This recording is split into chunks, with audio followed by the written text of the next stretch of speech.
Okay, so today I want to tell you something about the concept, you get it all.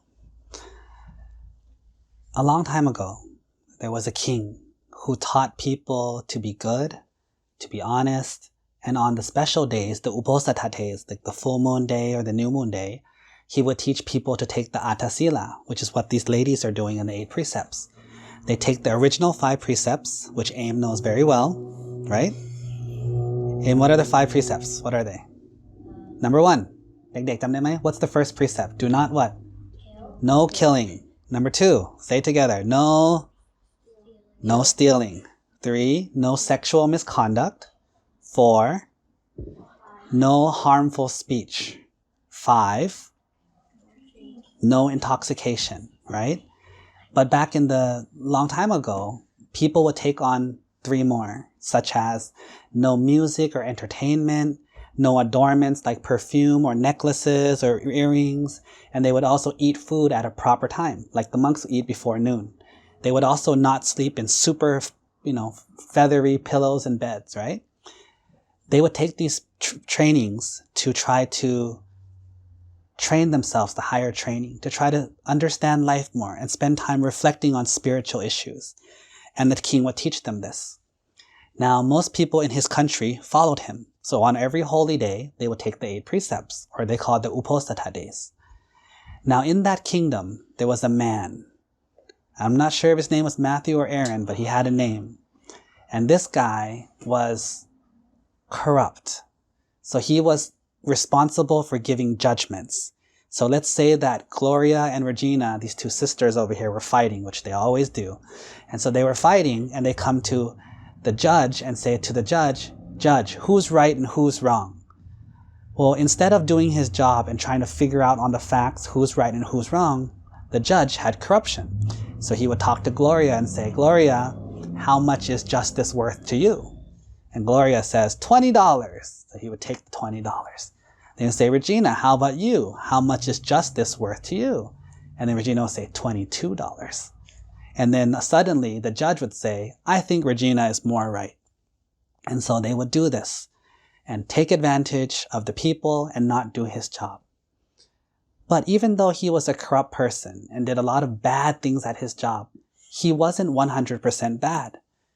Because all the people traveled from far away to come take the attasila, the 8 precepts, he opened up his house and said, this is where people can rest when they travel. This is where people can stay if they need a place to stay. So he was being nice and helpful. And if people were hungry, he would provide them with food. One day, there was a lady named Irene who came from a faraway place called LA. Now, when Irene arrived in San Francisco, of course, as usual, she was late. Everyone else already took the 8 precepts and Irene was late. And so when Irene got to the house, the judge said, "Oh, are you here for the attasila?" She's like, "Yeah, I'm late." And so he felt bad for her. So he provided her with approved food to eat. I think at that time it was like a mango or something that he gave her. Well, after that day, the king came and asked all the administrators and said, "Hey, is everyone here taking the 8 precepts?" And everyone said, "Yes, sir, yes, sir." Even the corrupt minister said, "Yes, sir," too. But all his friends looked at him and said, "Wait a minute. I saw you eating something earlier. I saw you breaking the rules earlier." And he felt guilty. So he said, "Hey guys, don't tell the king I lied. I will promise to take the 8 precepts from now until the rest of the day." And so he did. Now, he continued his life as normal. But then when he died, something happened. He floated up to heaven. And in heaven, when he walked there, an angel came to him and showed him, "This is yours." And there was all these mango trees everywhere. And he was like, "Why are there so many mango trees?" He says, "Because when you were alive, you gave charity using mangoes. You helped somebody with mangoes. And so your reward is a whole plantation of mango trees." "Really?" It's like, "Yes." "Wait, what is this big, beautiful building and all these angels?" He said, "Well, that's your reward for taking the 8 precepts.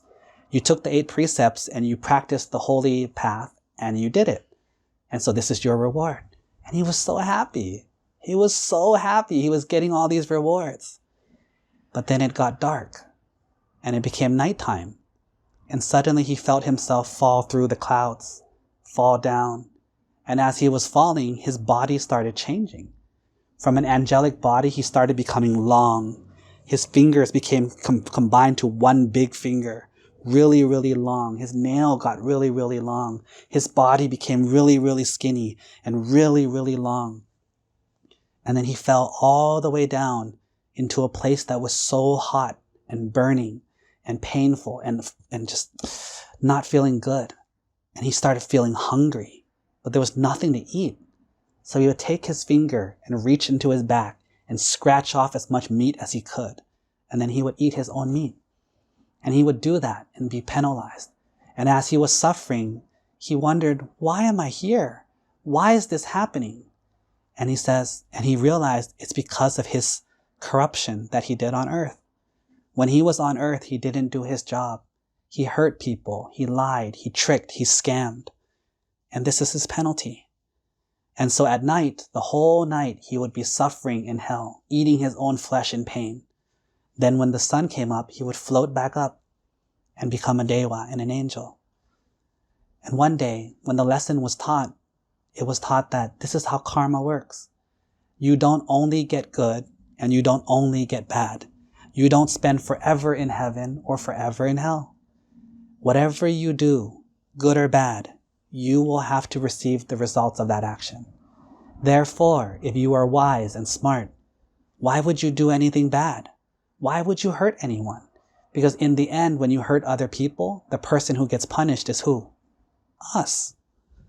But when you help other people, when you're kind and compassionate, nice, respectful, who gets rewarded? You. Whatever you do, good or bad, you will receive the results of all of it.